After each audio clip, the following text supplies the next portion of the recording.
ప్రతిఘటన టీవీకి స్వాగతం. క్షణక్షణం మీకోసం. జేఈఈ మెయిన్ 2 పరీక్షలు ఈ నెల 4 నుంచి ప్రారంభం కానున్నాయి.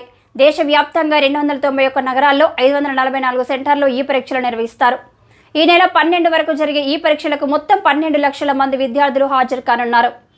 మన తెలుగు రాష్ట్రాల నుంచి 50,000 మంది ఈ పరీక్షకు రాయనున్నారు.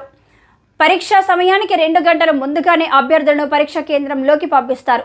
ఇంగ్లీష్తో పాటు తెలుగు, ఉర్దూ వంటి ప్రాంతీయ భాషల్లోనూ ఈ పరీక్షలు నిర్వహిస్తారు. బీఈ, బీటెక్ పరీక్షను జనరల్ విద్యార్థులకు 3 గంటలకు నిర్వహించనుండగా దివ్యాంగ అభ్యర్థులకు 4 గంటల పాటు జరుగుతుంది.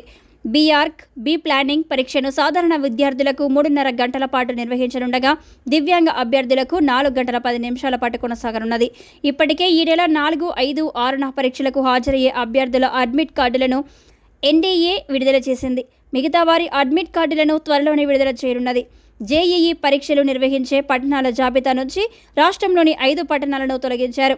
నిరుడు రాష్ట్రంలో 16 పట్టణాల్లో ఈ పరీక్షలను నిర్వహించగా ఈసారి 11 పట్టణాలకే పరిమితం చేశారు.